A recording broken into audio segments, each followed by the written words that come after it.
नमस्कार, मैं हूं श्वेता झा और आप देख रहे हैं आज तक। गोंडा में एक दर्दनाक हादसे में 7 लोगों की मौत हो गई है। आपको बता दें कि वजीरगंज इलाके में रात में एक 2 मंजिला इमारत धमाके के साथ ढह गई और कई लोग इमारत के मलबे में दब गए। आपको बता दें कि सिलेंडर धमाके की आशंका जताई जा रही है। अब तक 14 लोगों को मलबे से निकाला जा चुका है, जिसमें से 7 लोगों को मृत घोषित किया जा चुका है। मरने वालों में 2 पुरुष, 2 महिलाएं और 3 बच्चे शामिल हैं। रेस्क्यू मिशन भी अभी तक जारी है। अब हमारे संवाददाता संतोष शर्मा हमारे साथ जुड़ गए हैं। संतोष, फिलहाल पूरी खबर पर क्या अपडेट? देखिए, गोंडा के वजीरगंज इलाके में जो हादसा हुआ है, जिसमें अब तक 7 लोगों की मौत की खबर आ रही है और जो 7 लोग निकाले गए उनकी हालत गंभीर बनी हुई है। सबसे अहम बात जो गोंडा एसपी का कहना है कि जो परिवार जहाँ पे ये धमाका हुआ, तो धमाका इतना भीषण था कि अभी वहाँ पर जो सिलेंडर ब्लास्ट की बात आ रही है, उसके अलावा जो मकान का मालिक था वो पहले पटाखा व्यापारी भी था। लिहाजा पुलिस इस एंगल पर भी जांच कर रही है कि कहीं ये अवैध पटाखा कारोबार के चलते हुआ हादसा तो नहीं है। लिहाजा मौके पर फॉरेंसिक की टीम को बुलाया गया है, बीडीएस की टीम को भी बुलाया गया है, ताकि ये शिनाख्त हो सके कि इस हादसे के पीछे की असल वजह क्या है। लेकिन अभी तक इस पूरे हादसे के पीछे जो बताया जा रहा है कि सिलेंडर ब्लास्ट के चलते मकान की छत उड़ी और उसके बाद जो घर के अंदर रह रहे लोग हैं वो उसके मलबे में दब गए, जिसमें 7 लोग की अब तक मौत हो चुकी है। बिल्कुल जी संतोष, आगे भी आपसे जानकारी लेंगे। फिलहाल शुक्रिया आपका। पिछले वर्ष की तरह इस वर्ष भी सीबीएसई की 12वीं की बोर्ड की परीक्षा नहीं होगी। जी हां, लंबे समय से छात्र और अभिभावक इसकी मांग कर रहे थे। दिल्ली समेत कुछ राज्य सरकारों ने भी बोर्ड परीक्षा रद्द करने की मांग की थी। प्रधानमंत्री नरेंद्र मोदी की अध्यक्षता में कल हुई हाई लेवल मीटिंग में छात्रों की मांग मान ली गई है, जिसका ऐलान खुद प्रधानमंत्री मोदी ने किया। उन्होंने कहा कि यह फैसला बच्चों के हित में लिया गया है। इसके बाद सीबीएसई ने यह भी बताया कि 12वीं के छात्रों का रिजल्ट किस आधार पर तैयार होगा।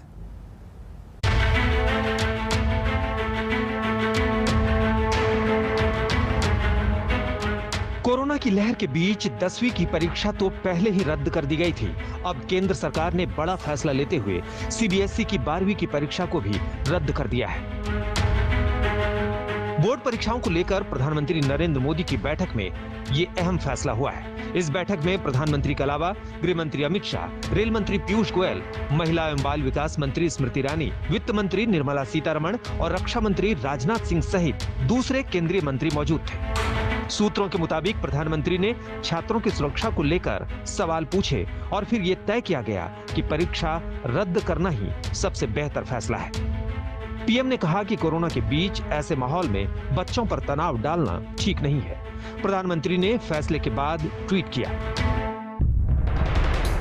भारत सरकार ने सीबीएसई की 12वीं की परीक्षा रद्द करने का फैसला लिया है।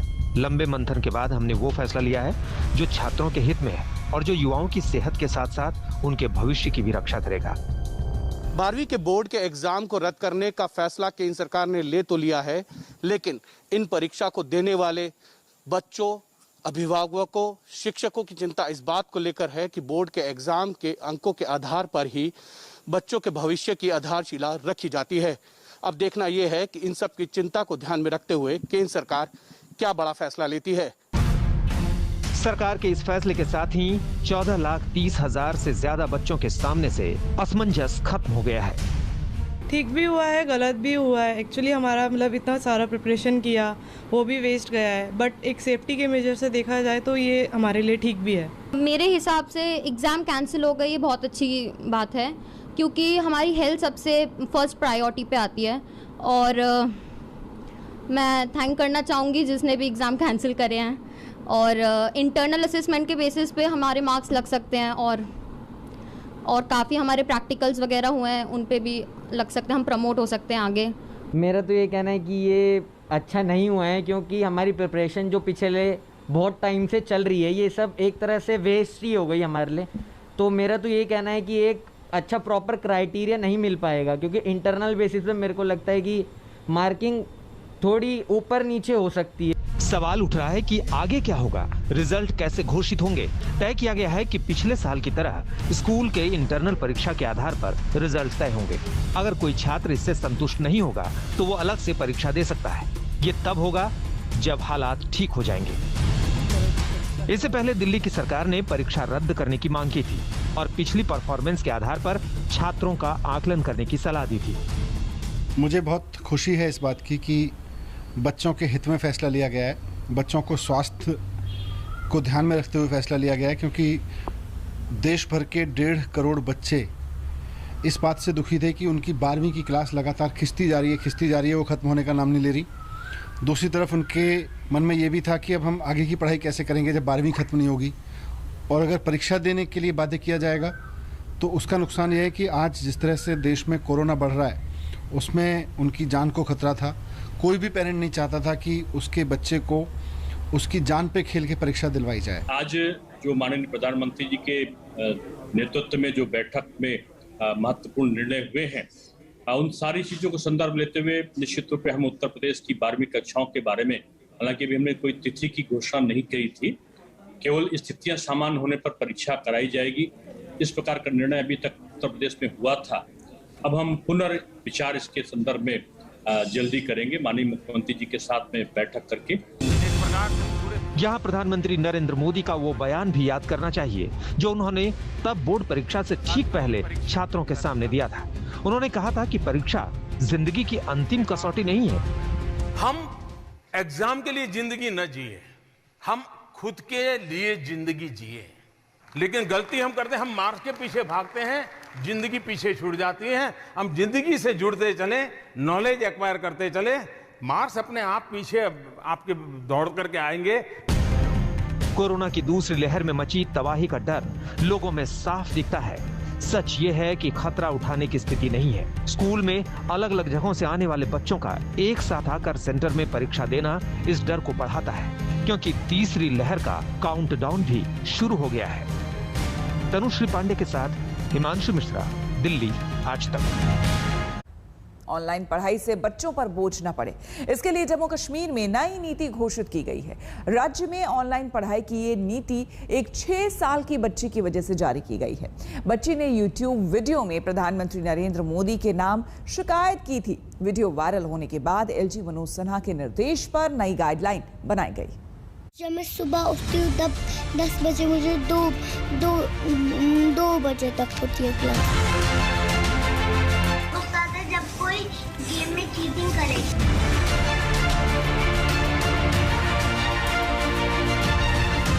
इंग्लिश, उसके बाद मैथ, उसके बाद उर्दू, उसके बाद ईवीएस, उसके बाद कंप्यूटर।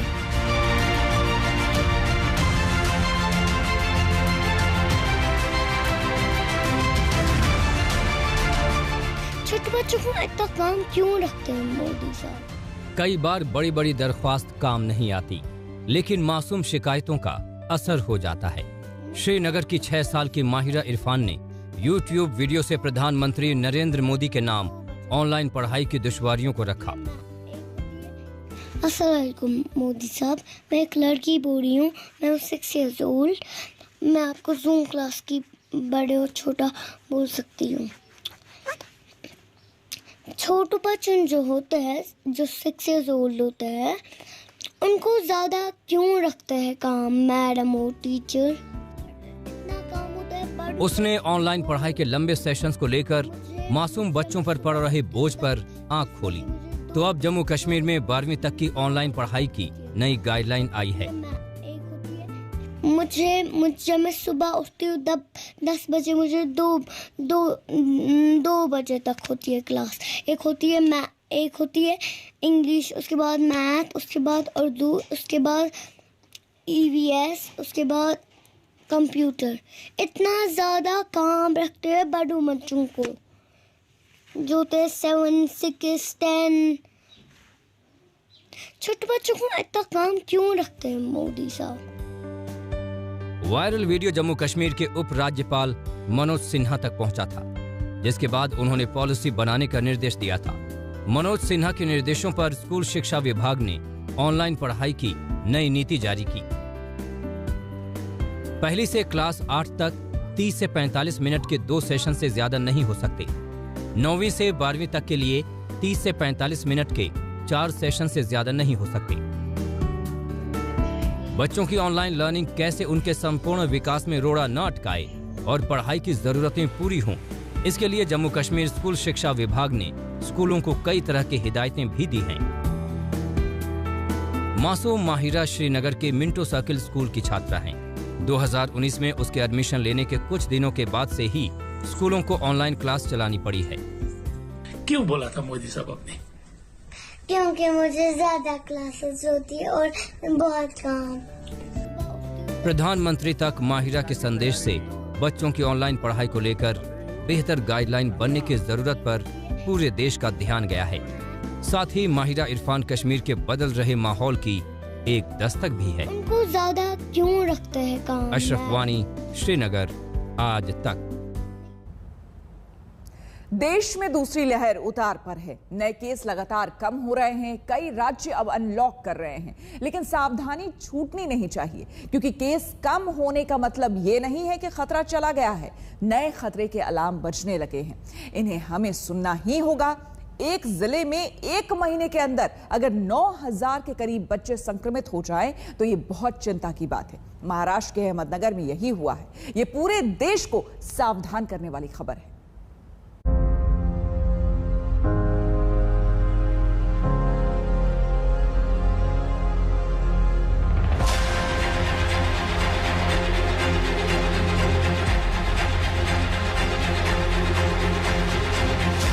देश के हर परिवार को अब बच्चों की चिंता है। तीसरी लहर का खतरा सामने है और ये डर भी गलत नहीं है कि अब बच्चे कोरोना की चपेट में आएंगे। सबको आंख कान खोलने की जरूरत है।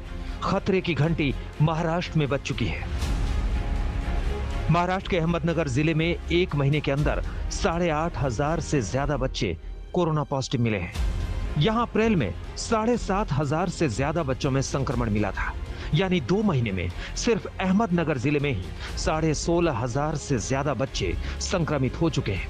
अहमदनगर में कोरोना के जितने केस आए हैं, उनमें अप्रैल में 10% और मई में 12% बच्चे हैं। मई में जो 8,500 से ज्यादा बच्चे संक्रमित हुए, उनमें 1 साल से कम उम्र के 85 बच्चे, 1 साल से 10 साल के 2,694 बच्चे और 11 से 18 साल के 6,102 बच्चे हैं। अप्रैल महीने में जो है कि बिलो 18 ईयर्स के जो है टोटल 7,607 आए हैं और मई महीने में यानी कि मई में जो है टोटल 8,881 इतने आए हैं। यानी कि number of patients, total patients के अगर परसेंटेज निकाला जाए तो अप्रैल महीने में जो है इट इज़ 9.49% और मई में जो है 11.40% इतना ये अपना टोटल पेशेंट्स के बिलो 18 ईयर्स के है।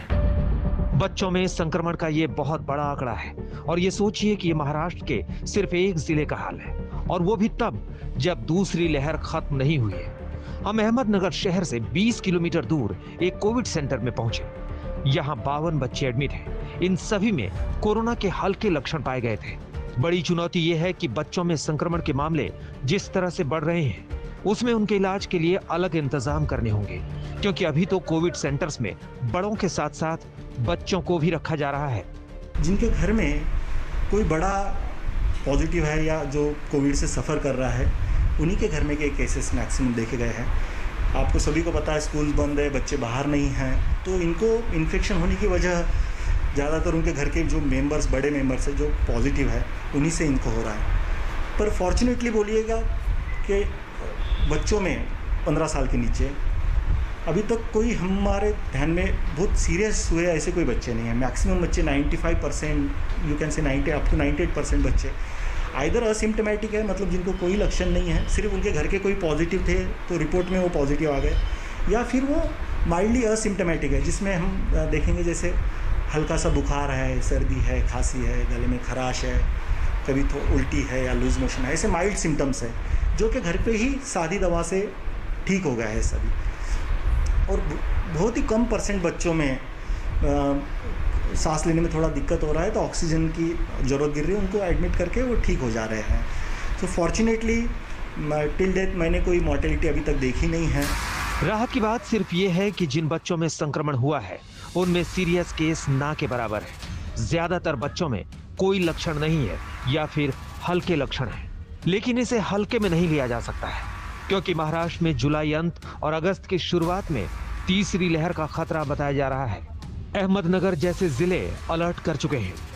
महाराष्ट्र में पीडियाट्रिक टास्क फोर्स बन चुकी है। पीडियाट्रिक कोविड बेड 600 से बढ़ाकर 2300 किए जाएंगे। करीब 6300 पीडियाट्रिशियंस को बच्चों में कोरोना के इलाज के लिए तैयार किया जा रहा है। एक्सपर्ट्स ने मॉनसून से पहले बच्चों को फ्लू का टीका लगाए जाने की सलाह दी है, जिससे संक्रमण की स्थिति में बच्चों की हालत सीरियस ना हो। बच्चों में संक्रमण के मामले लगातार बढ़ रहे हैं, इस बात से कोई इनकार नहीं कर सकता। ये परिवारों के लिए परेशान करने वाली बात है। महाराष्ट्र में ऐसे परिवार भी हैं जहां 4 बच्चों में 3 बच्चे कोरोना पॉजिटिव मिले हैं। 3 बच्चे और तीनों बच्चों को भी हुआ था, लेकिन 2 दिन के बाद ही उनमें नॉर्मलसी आ गई थी। जो डॉक्टर ने जो प्रेस्क्राइब्ड विटामिन्स बोले वो हमने उनको दिया, एकदम सब कुछ नॉर्मल था। सारे हमारी पूरी फैमिली एसिम्प्टोमेटिक थी और बच्चे भी उसमें एसिम्प्टोमेटिक थे। हमें एडमिट किया गया। हम लोग करीब 13 या 14 दिन अस्पताल में थे और बच्चे 13-14 दिन थे या सिर्फ आपको ज़्यादा दिन रहना पड़ा? नहीं, हम सभी मेरे ख्याल से 13-14 दिन थे और सिर्फ पहले 2 या 3 दिन तक ये हमें महसूस हो रहा था कि हम बीमार हैं। उसके बाद मेरे ख्याल से एकदम नॉर्मल सी आ गई थी, लग नहीं रहा था कि हम बीमार हैं। लेकिन सिर्फ महाराष्ट्र की बात नहीं है। बच्चों को बचाने के लिए पूरे देश को कमर कस लेनी चाहिए, क्योंकि तीसरी लहर से पहले ही दूसरी लहर में बच्चे ज्यादा संक्रमित हो रहे हैं। जब पहली लहर आई थी तो बच्चों के कोरोना टेस्ट में 4% बच्चे पॉजिटिव मिल रहे थे। दूसरी लहर में यह आंकड़ा बढ़कर 10% तक पहुंच गया। महाराष्ट्र, राजस्थान, कर्नाटक, दिल्ली, यूपी, उत्तराखंड और तेलंगाना जैसे राज्यों में बच्चों में संक्रमण के ज्यादा मामले दूसरी लहर में ही पाए गए हैं। आगे तीसरी लहर का बड़ा डर है और आईसीएमआर की अपनी स्टडी के मुताबिक 20 से 22% बच्चों पर वयस्कों की तरह ही संक्रमण का खतरा है।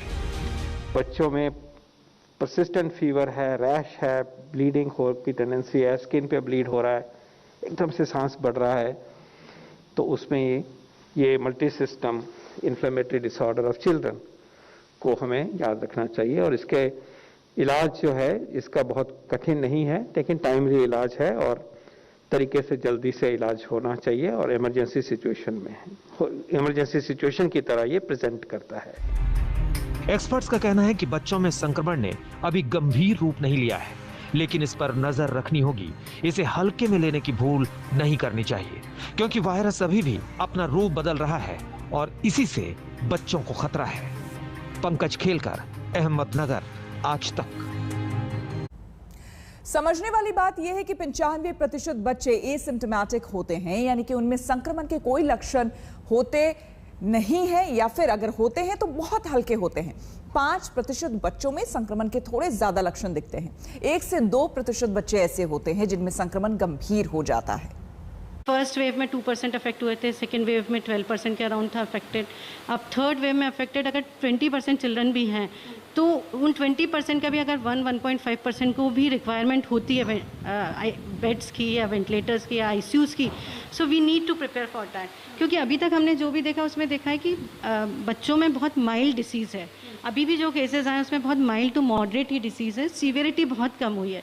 सीवियरिटी इन केस की उनको वेंटिलेटर रिक्वायरमेंट बहुत कम है, उनको जो बड़ी बड़ी और बाईपैप वाली मशीन्स है वो भी कम है, सिंपल ऑक्सीजन लगाने से ही वो ठीक हो रहे हैं। सो तैयारी तो इन एनी के थर्ड वेव के लिए हमारे पास बहुत सारा टाइम है और हमें अच्छे से करके रखनी चाहिए। और तैयारी हमको दोनों तरफ से करनी चाहिए, हॉस्पिटल लेवल पे भी करना चाहिए और मास लेवल पे पेरेंट्स को भी प्रिपेयर करना चाहिए। बिकॉज मेनली इसमें क्या होगा, माइल्ड डिसीज़ है, मॉडरेट है, माइल्ड टू मॉडरेट है, तो बहुत सारी चीज़ें घर में ही पेरेंट्स ट्रीट कर सकते होंगे। लेकिन पेरेंट्स तभी आइडेंटिफाई कर पाएंगे डिसीज़ को और तभी वो उस पर एक्शन कर पाएंगे जब उनको इस चीज़ का नॉलेज होगा। तो पेरेंट्स को मुझे लगता है कि इस समय हमको बहुत ज़्यादा एजुकेट करने की ज़रूरत है। और एजुकेशन करना इन सेंस कि एक तो कोविड अप्रोप्रिएट बिहेवियर के लिए बच्चों के लिए कि वो उस चीज़ का ध्यान रखें, दूसरा न्यूट्रिशन के लिए कि बच्चों का न्यूट्रिशन लेवल वो शुरू से अभी से बहुत अच्छा बूस्टअप करें, एक्सरसाइज कराने की आदत डालें बच्चों को, क्योंकि preventive measures are I think more important. मेरी आपके चैनल से जो के माध्यम से एक जो मैसेज देना चाहूँगा पेरेंट्स को जो इस प्रोग्राम को शायद देख रहे होंगे कि आपके बच्चे अगर जो कोविड से इन्फेक्ट होते हैं तो उनका चांसेस कि वो अस्पताल में एडमिट हों और उनकी मौत हो जाए वो अभी भी बहुत ही कम है। तो आप इसकी जो है ना, आप इतना चिंतित ना होइए। इसका मतलब ये नहीं कि आप सतर्क ना रहें, लेकिन एक लेवल ऑफ एंग्जाइटी जो बढ़ गई है उसको आप थोड़ा कम कीजिए। वैक्सीनेशन अगर जो मिल जाती है तो इट इज़ ऑलवेज बेटर, क्योंकि वायरस सर्कुलेशन तो रुकेगा ना। वही बच्चे अगर जो स्कूल में जा रहे हैं और आपस में मिंगल हो रहे हैं, वही बच्चे वायरस घर ला रहे हैं और घर के अंदर जो एल्डरली पीपल हैं वो या और जो एडल्ट्स हैं उनको वायरस इन्फेक्ट करने से रोकेंगे। तो एक ये थिंकिंग है कि हम स्कूल में जो है वैक्सीनेशन ड्राइव ज्यादा करें। मेहुल चौकसी पर डोमिनिका की कोर्ट में आज सुनवाई है। भारत की तैयारी पूरी है, सब दस्तावेज तैयार हैं, जिनके आधार पर कोर्ट में मजबूत दलीलें रखी जाएगी, जिससे चौकसी के भारत वापस लाने का रास्ता साफ हो सके।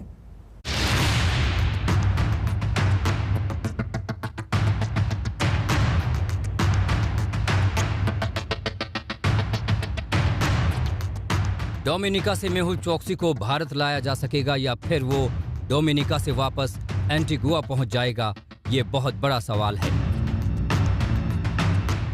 और इस सवाल का जवाब इसी से मिलेगा कि कैसे भारत मेहुल चौकसी को भारतीय नागरिक साबित करेगा, जिसने भारत से भागकर एंटीगुआ की नागरिकता ली थी। लेकिन आज तक को जो एक्सक्लूसिव जानकारी मिली है उसके मुताबिक भारत ने मेहुल चौकसी की नागरिकता साबित करने के लिए बड़ी तैयारी की है। इसमें पहली बड़ी बात यह है कि मेहुल चौकसी ने अपनी भारतीय नागरिकता सरेंडर करने की जो प्रक्रिया और पेपर वर्क था उसे कभी पूरा ही नहीं किया। और जब तक भारतीय नागरिकता छोड़ने से जुड़े पेपर वर्क कंप्लीट नहीं होते तब तक रिकॉर्ड में मेहुल चौकसी को भारतीय नागरिक ही माना जाएगा। मेहुल चौकसी के आज भी भारतीय नागरिक होने के दावे को उन दस्तावेजों से मजबूत किया जाएगा जिसमें चौकसी के आधार कार्ड, पैन कार्ड जैसे दस्तावेज शामिल हैं, जिनके आधार पर इस बात से कोई इनकार नहीं कर सकता कि वो भारतीय नागरिक नहीं है। डोमिनिका की कोर्ट में मेहुल चौकसी से जुड़े दस्तावेज पेश किए जाएंगे।